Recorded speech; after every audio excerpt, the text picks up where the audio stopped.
strade lungo la tangenziale di Portogruaro, 2 auto coinvolte, muore un 18enne ferito, il padre seduto al suo fianco.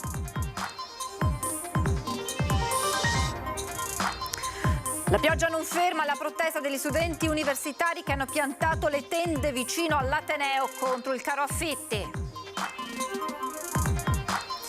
Negati i centri estivi per bambini e ragazzi disabili della Riviera del Brenta e del Milanese, l'appello disperato di genitori e organizzatori. È l'11° caso al mondo dal 1948, eccezionale intervento chirurgico all'ostetricia di Portogruaro per asportare un tumore ovarico di 15 centimetri. Dal 14 al 20 maggio le reliquie di San Nicola saranno portate dal Lido a Pellestrina per stringere il legame tra le 2 isole della laguna. Dopo il nostro appello, con le donazioni arrivate è stato acquistato un nuovo pulmino per il quartiere Pertini, trasporterà gratuitamente le persone in difficoltà. In partenza per la donata nazionale agli alpini veneziani, un gruppo raggiungerà Udine a piedi e con i muli, domenica, lunga diretta sulle nostre reti. Edizione veneziana dei telegiornali di Antena 3, buonasera e ben ritrovati. In primo piano la cronaca con la tragedia sulla strada che si è consumata a Portogruaro, costata la vita ad un 18enne, ferite altre 2 persone. Drammatico incidente stradale lungo la tangenziale di Portogruaro. A perdere la vita un giovane di 18 anni, Admir Oti, che viveva con la famiglia a Concordia Sagittaria. A bordo dell'auto anche il padre. Il giovane è stato trasportato all'ospedale all'Angelo di Mestre, ma non ce l'ha fatta ed è ricoverato in gravi condizioni anche il padre a Portogruaro. Coinvolta anche un'altra auto e quindi c'è anche un terzo ferito. L'incidente è avvenuto in un tratto della tangenziale dove in passato si erano già registrati altri sinistri. La dinamica e le cause sono in corso di accertamento da parte dei carabinieri di Portogruaro. I sanitari del SUEM hanno trasportato d'urgenza il giovane Admir all'ospedale all'Angelo di Mestre, dove però è espirato dopo alcune ore. Il padre invece è ricoverato a Portogruaro. Con il passare delle ore le sue condizioni sono migliorate, mentre il conducente della seconda auto è ricoverato a Treviso. Admir frequentava l'istituto professionale di Portogruaro, viveva con la famiglia di origine kosovara a Concordia Sagittaria. Sui profili social del ragazzo tanti messaggi di cordoglio, un duro colpo per tutta la comunità. È sempre un dispiacere per tutta la comunità un avvenimento del genere, un ragazzo di 18 anni che perde la vita per un incidente stradale ed è successo a un ragazzo di 18 anni del quale insomma tutti quanti noi con grosso dispiacere abbiamo appreso di questa notizia, insomma. Quindi faccio le mie condoglianze alla famiglia e auguro al padre insomma, che si rimetta al più presto dalla sua condizione, e anche all'altro ferito che è stato coinvolto in questo incidente. Nonostante la pioggia incessante anche a Venezia, questa mattina gli studenti hanno protestato contro il caro affitti posizionando le tende a San Basilio.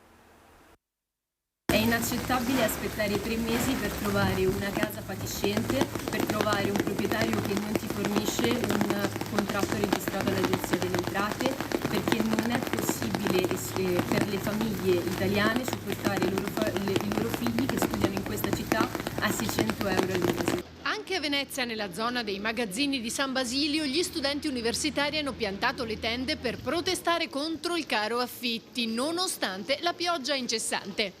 La situazione qui a Venezia, come nel resto d'Italia, per quanto riguarda la residenzialità studentesca, è disastrosa, con affitti inaccessibili e sempre più inaccessibili. Basti pensare che da quando è passata la pandemia sono in costante aumento e rispetto all'anno scorso sono aumentati del 13%, arrivando al prezzo d'affitto di 15 euro per metro quadro. A sostenere la protesta anche alcuni rappresentanti della politica locale e non, con un chiaro messaggio alla giunta Brugnaro. Una protesta più che giusta in una città dove i residenti calano e l'amministrazione è inerme. 7 anni di slogan e quando si è avuto l'opportunità del PNRR questa amministrazione ha deciso di investire in un bosco dello sport e non sulla residenza. La giunta Brugnaro, che è di centrodestra, sarebbe l'unica tra tutte quante che avrebbe la possibilità di approvare un regolamento che regoli il mercato delle locazioni brevi, perché grazie al lavoro dell'onorevole Pellicani fatto nella scorsa legislatura Venezia in particolare lo potrebbe fare e quindi potrebbe essere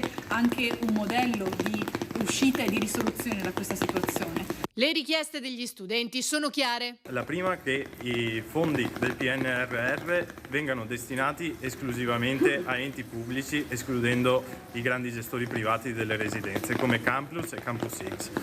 La seconda, chiediamo che venga riattivato il fondo affitti, che è stato tagliato proprio da questo governo. E la terza, vogliamo che vengano regolamentate le locazioni turistiche. In particolare qui a Venezia non accettiamo che spazi che sono studenteschi, come le residenze private, vengano affittati durante il periodo estivo a turisti. Chiediamo che venga convocato immediatamente un tavolo di coordinamento da parte della Regione con tutti e 3 i rappresentanti dell'ESU di Verona, Padova e Venezia all'interno della Regione, con l'assessore Donazzan, e che venga veramente fatto un passo avanti da parte della Regione per quanto riguarda il diritto allo studio. Il ministro per le infrastrutture Salvini, in visita in Veneto, propone un piano casa nazionale per dare una risposta agli studenti che stanno, come avete visto, protestando. Da troppo tempo, afferma il vice premier, la politica non si occupa di questo tema. Io ho messo al lavoro non da adesso per le tende, ma dall'inizio del mandato di questo governo, quindi da 6 mesi, la direzione che si occupa di casa, anzi avremo un settore ad hoc che si occupa esclusivamente di edilizia. Qualcuno ironizza, però c'è poco da ridere, perché occuparsi solo di edilizia non si fa un piano casa da decenni. Cioè la politica non ha fatto un piano casa a livello nazionale da decenni. Ora, superate le emergenze che stiamo affrontando, l'ho detto anche ai sindacati che ho incontrato ieri, fare un nuovo piano casa di edilizia convenzionata a prezzi accessibili, soprattutto per chi guadagna cifre che non permettono di comprare o di affittare, è uno dei miei obiettivi. Detto questo, stiamo lavorando con i provveditorati per valutare se ci sono edifici da sistemare. La Collant non intende aprire un dialogo sui target fissati al raggiungimento del premio di produttività per i dipendenti e scatta lo sciopero. Adesione totale dei lavoratori della Collant di Vigonovo e Maniago nel Pordenonese, una 60ina in totale, per la prima iniziativa davanti ai cancelli per chiedere all'azienda il rispetto dello spirito contrattuale sull'applicazione del premio di partecipazione. La multinazionale leader nel settore dei prodotti per l'agricoltura come insetticidi o autopicidi è Sana. Da anni stiamo chiedendo che ci sia un premio di partecipazione che sia adeguato ai risultati aziendali. Invece l'azienda ci sta imponendo di mettere dei valori che non sono raggiungibili. E quindi è come dire: facciamo il premio ma non lo eroghiamo. Noi chiediamo all'azienda che rispetti il contratto nazionale, il quale chiaramente sancisce che gli obiettivi devono essere valutati e concordati insieme alle organizzazioni sindacali per riuscire a portare a crescere l'azienda assieme, cioè i lavoratori con il loro sforzo e il loro sacrificio fanno crescere l'azienda ed è corretto che l'azienda riconosca ai lavoratori lo sforzo fatto. A lungo andare questo tipo di impostazione, dicono, ha penalizzato i lavoratori, mettendoli di fronte a parametri quasi mai raggiunti. Noi siamo contrari alla decisione unilaterale dell'azienda di decidere come erogare un premio di partecipazione senza volersi sedere al tavolo con le organizzazioni sindacali e magari trattare il giusto modo di premialità nei confronti dei loro dipendenti. Fino a quel momento i lavoratori continueranno con la mobilitazione anche nei prossimi giorni. Negati i centri estivi per bimbi e ragazzi disabili della Riviera del Miranese, l'appello disperato di genitori e organizzatori. Ci siamo ritrovati a maggio, noi sia come famiglie di ragazzini con disabilità sia come organizzatori di centri estivi, a scoprire dall'ASL che avremo come copertura di operatori sociosanitari di sole 40 ore. Ovvero 2 settimane e non più 6. Sono oltre 400 le famiglie di bambini e ragazzi con disabilità residenti nei 17 comuni della Riviera, del Brenta e del Miranese che si troveranno così senza i centri estivi. La difficoltà di fondo è enorme, perché sia dal punto di vista delle famiglie che si trovano a ridosso proprio delle vacanze estive, che non sono 2 ma bensì 13 da sostenere e da organizzare per i ragazzi, ma famiglie che lavorano hanno necessità di sapere in anticipo come fare. E lo stesso che organizza i centri estivi, perché ovviamente ci avvaliamo di personale qualificato, di psicologhe, che non possiamo di certo tenere in stand-by, ferme lì, finché l'ASL ci conferma se effettivamente ci aiutano o i comuni ci aiutano ad avere qualche settimana in più, per non parlare di quella che è la discriminazione nei confronti dei ragazzini che durante l'estate avere un mantenimento delle abilità acquisite durante l'anno è essenziale. I genitori hanno già avuto un incontro con le parti, ma non ha dato l'esito sperato. La responsabile del SIS che ci ha detto che appunto a causa di una mancanza di operatori, quindi pochi operatori rispetto alle richieste basate sull'anno precedente, quindi un 150 richieste, ma quest'anno prevedono qualcuno in più, quindi pochi operatori, non si riusciva a coprire più di 2 settimane. Invece il presidente del comitato dei sindaci ci parlava di una difficoltà di budget e quindi di una difficoltà da parte delle amministrazioni di affrontare quell'ulteriore spesa che si era presentata da parte della cooperativa. Da qui l'appello ai sindaci. O ci date la possibilità di avere ulteriori settimane di operatori attraverso il SIS, oppure la nostra proposta è quella che ci veniate incontro alle famiglie che chiedono settimane in più, vengano dati degli aiuti economici singolarmente.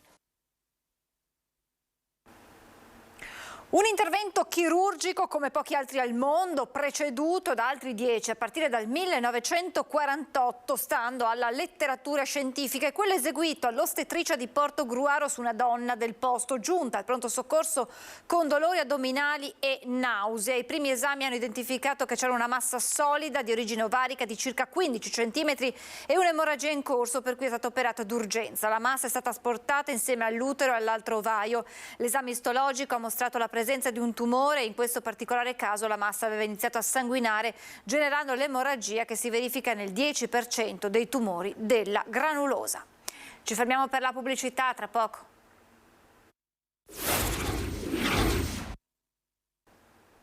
Rieccoci in diretta, presentata a Ca' Farsetti la settimana in onore di San Nicola, che dalla chiesa del Lido, dove sono custodite le reliquie, verranno portate a Pellestrina. Venezia riscopre la figura di San Nicola, patrono dei naviganti, e a lui si affida anche per una supplica di pace e per far cessare la guerra in Ucraina. Le spoglie del grande santo, venerate anche dagli ortodossi, sono custodite per metà a Bari, di cui è patrono della città, e per l'altra metà nella chiesa di San Nicolò al Lido. Domenica le reliquie inizieranno un viaggio verso Pellestrina nella chiesa di Ognissanti. Ad organizzare questo storico appuntamento l'associazione Insieme per San Nicola e i Cavalieri di San Nicola, con il coordinamento di Marina Faraguna, grazie alla collaborazione del Comune di Venezia e all'interessamento dell'assessore Mar, nonché il gemellaggio con la città di Bari. Ci sarà una prima tappa il giorno 14 di maggio, porteremo le reliquie di San Nicola dalla chiesa di San Nicolò del Lido alla chiesa di Ognissanti di Pellestrina. Le porteremo a bordo di un peschereccio. È una settimana in cui c'è la possibilità anche di riflettere come Venezia sia un luogo dove sono passati oppure sono ricordati tanti santi. 2 le diocesi coinvolte, il Patriarcato di Venezia e quella di Chioggia, 2 isole che insieme rappresentano la difesa della città dal mare. Sabato 20 il rientro al Lido con il momento clou. Per la prima volta ci sarà appunto le reliquie a Pellestrina e domenica 14 e dove rimarranno una settimana, dove i cittadini, le persone potranno recarsi in chiesa di Ognissanti per la preghiera. Venezia, diciamo, recupera un santo, o quantomeno rispolvera un santo, perché in realtà metà San Nicola è sempre stato qua a Venezia. I veneziani lo chiamano San Nicoletto, come San Giacomo lo chiamano San Giacometto, e questa è la dimostrazione dell'attaccamento della popolazione veneziana nei confronti di un santo. Nei mesi scorsi avevano lanciato un appello nel nostro telegiornale per raccogliere donazioni. Questa mattina finalmente in quartiere Pertini a Mestre è arrivato il nuovo pulmino per l'Auser. Il mezzo sarà impiegato dai volontari per il servizio di trasporto gratuito delle persone in difficoltà. La cerimonia di consegna delle chiavi si è svolta nella sede del centro civico in via Gagliardi. Presente anche l'assessore alla coesione sociale Venturini insieme al presidente dell'Auser locale Rocelli e alla presidente provinciale Bottazzi. In pullman, con i camper, in auto, persino a piedi, con una colonna di muli. In queste ore sono in partenza più di 130 alpini veneziani per la Dunata Nazionale di Udine. 130 km a piedi da Lignano a Udine sotto la pioggia e con tanto di muli al seguito, guidati dal mulo gondolo della sezione di Venezia. C'è anche questo tra gli alpini della provincia lagunare che in queste ore stanno partendo per Udine per la 94esima Dunata Nazionale. Dovremmo essere più di 100 questa volta.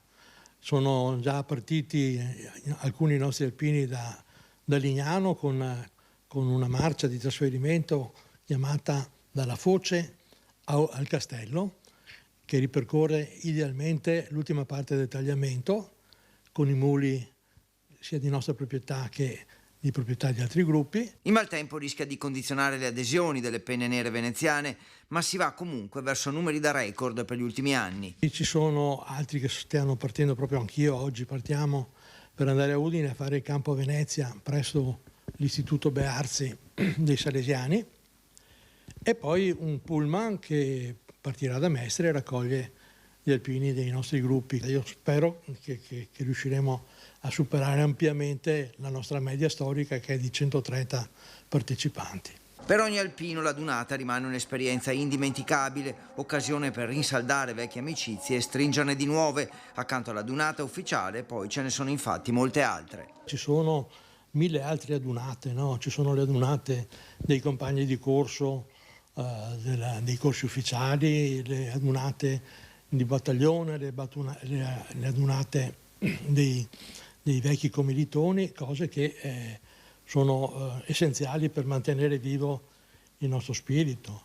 E come ogni anno gli alpini veneziani hanno un loro slogan legato alla Dunata. Lo slogan di quest'anno è gli alpini e la bella famiglia, e noi abbiamo risposto: la più bella famiglia per noi è la patria.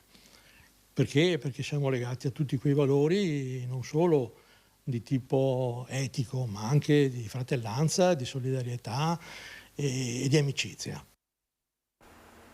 E Antena 3 seguirà in diretta la giornata clou, quella di domenica, con la tradizionale sfilata degli alpini tra le vie di Udine, una maratona non stop dalle 7:30 del mattino fino a sera per vivere con voi momento dopo momento la festa alpina. Come sempre avrete la possibilità di mandare i vostri messaggi al 351 17 55340. Appuntamento dunque domenica mattina a partire dalle 7:30 con la festa alpina.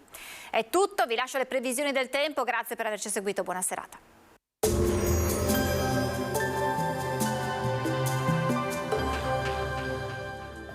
Bentrovati al meteo. Sarà ancora perturbato sul nostro territorio, ancora condizioni di maltempo. Il dettaglio di venerdì 12 maggio.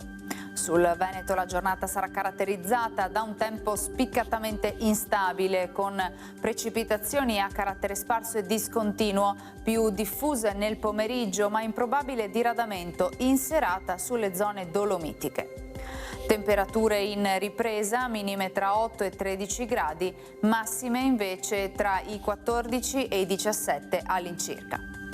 Ci spostiamo ora sul Friuli Venezia Giulia, anche in questo caso cielo nuvoloso, in giornata piogge sparse e intermittenti, in genere moderate, con probabili rovesci o temporali su pianura e costa. Temperature minime sui 10-14 gradi, massime sui 15-17 all'incirca. Infine diamo uno sguardo al Trentino Alto Adige, dove sarà irregolarmente nuvoloso con rovesci sparsi. Temperature minime intorno ai 10 gradi, massime infine che si attesteranno tra i 16 e i 17 gradi. Dal meteo di Antena 3 per ora è tutto, arrivederci al prossimo aggiornamento.